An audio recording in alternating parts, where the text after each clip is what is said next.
बहुत पुरानी बात है। एक गांव में रामू नाम का एक गरीब आदमी रहता था।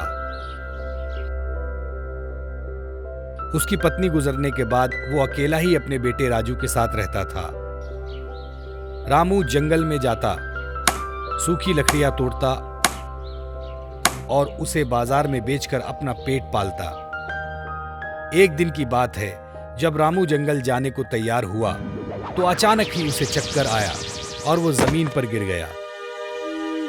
उसके बेटे राजू ने उसे उठाया और बिस्तर पर लिटाया। रामू को अब लकवा मार गया था। रामू अब बिस्तर से भी नहीं उठ पाता। राजू ने बहुत सारे डॉक्टर और वैद्य को बुलाया और रामू का इलाज करवाया, पर कुछ फायदा ना हुआ। राजू से अपने पिता की यह हालत देखी नहीं जा रही थी। तभी वो एक संत के पास गया और बोला, संत जी, कृपा मेरी मदद कीजिए। संत बोले, क्या हुआ बेटा, तुम इतने दुखी क्यों हो? राजू बोला, संत जी, मेरी मां गुजर गई है और अब मेरे पिताजी की हालत भी अच्छी नहीं है। मैंने बहुत इलाज करवाया पर कोई फायदा नहीं हुआ। अगर मेरे पिताजी को कुछ भी हो गया तो मैं अनाथ हो जाऊंगा। ऐसा कहकर राजू रोने लगा। संत ने उससे कहा, बेटा, अगर तुम तुम्हारे पिताजी को ठीक करना चाहते हो तो पश्चिम दिशा में एक जंगल है। उस जंगल में जाकर तुम एक जड़ी बूटी लानी पड़ेगी। उससे तुम्हारे पिताजी ठीक हो जाएंगे। क्या सच में ठीक हो जाएंगे? राजू ने पूछा। हाँ, लेकिन जड़ी बूटी लाना इतना आसान नहीं। उस जंगल में एक भयानक राक्षस रहता है। वो तुमसे कुछ पहेलियां पूछेगा और तुमने उसे सही जवाब दिया तो तुम्हें जड़ी बूटी दे देगा, संत ने बताया। ऐसा सुनते ही राजू अकेला ही पश्चिम दिशा की ओर चल पड़ा। वो जंगल सच में भयानक था।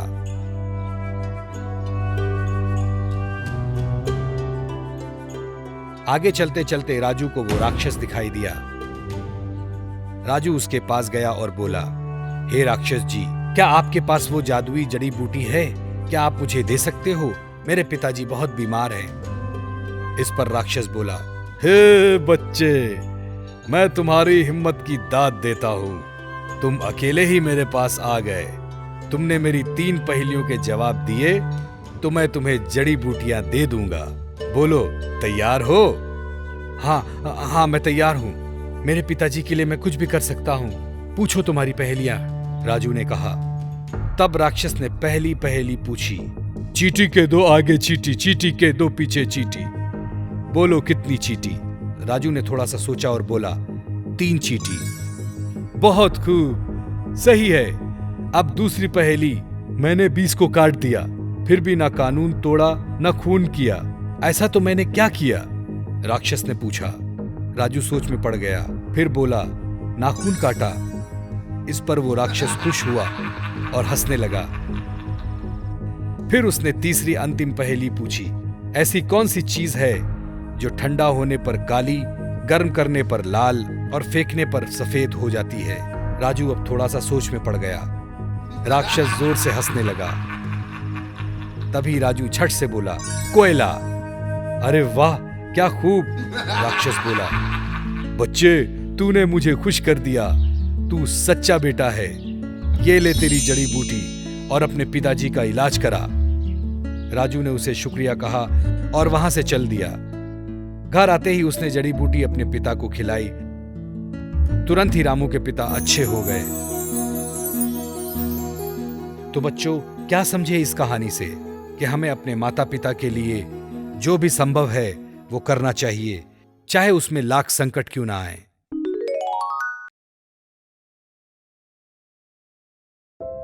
एक छोटा सा गांव था। उस गांव में राजू नाम का गरीब लड़का रहता था। वो अपनी मां के साथ रहता था। ज्यादा गरीब होने के कारण राजू की पढ़ाई भी अधूरी रह गई थी। लेकिन राजू पढ़ाई में बहुत ही होशियार था। फीस और किताबों के लिए पैसे न होने पर राजू घर से ही पढ़ाई करता था। राजू के पिता दिन भर मजदूरी करके अपने परिवार का पेट पालते थे। राजू अपने माता पिता की यह हालत देख के बहुत दुखी होता था। वो हमेशा खुद से कहता था, मैं एक दिन बहुत बड़ा आदमी बनूंगा और मेरे माता पिता का नाम रोशन करूंगा।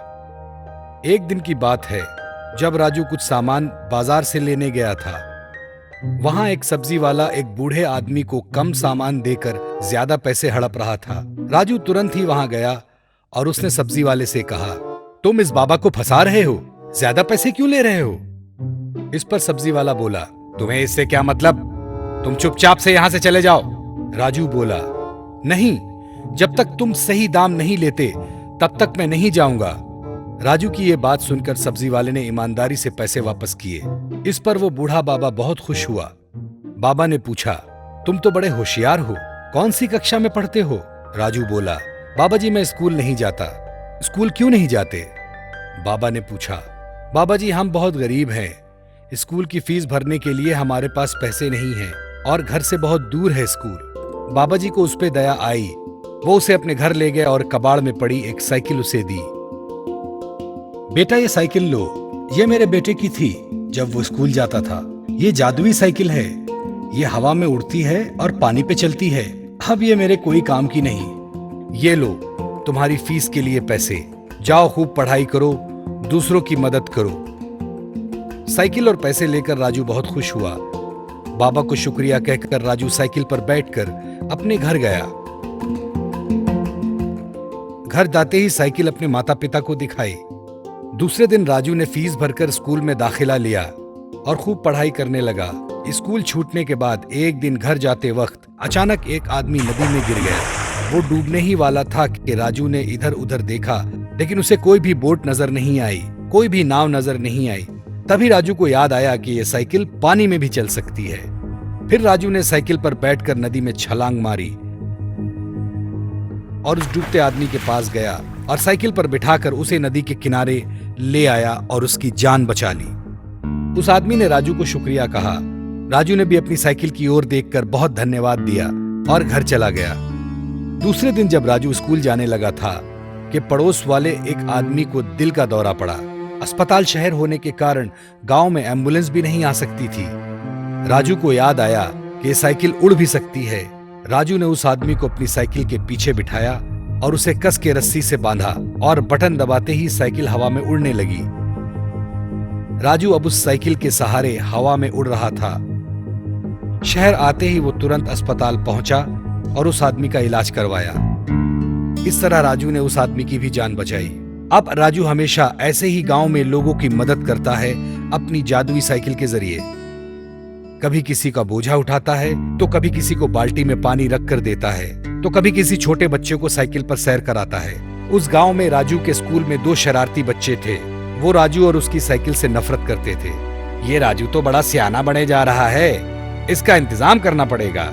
एक लड़का दूसरे लड़के से बोला, सही कह रहे हो तुम, हम आज ही चुपके से उसकी साइकिल की हवा निकाल देंगे, फिर देखते हैं कैसे लोगों की मदद करता है। दूसरा लड़का बोला।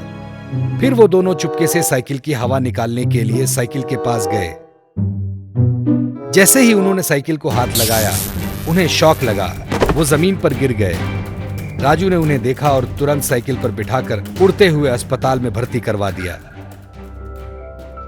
वो दोनों भी अपने किए पर शर्मिंदा हुए और उन्होंने राजू से माफी मांगी। तो बच्चों, क्या समझे इस कहानी से कि हमेशा दूसरों की मदद करनी चाहिए, चाहे वो आपका मित्र हो या दुश्मन। दोस्तों, पसंद आया ना? ऐसे ही प्यारे प्यारे लाजवाब वीडियोस देखने के लिए प्लीज आपके मम्मी पापा से सब्सक्राइब करने के लिए कहिए ना। हम और भी मजेदार वीडियोस आपके लिए ला रहे हैं। तब तक के लिए शुक्रिया, फिर मिलेंगे।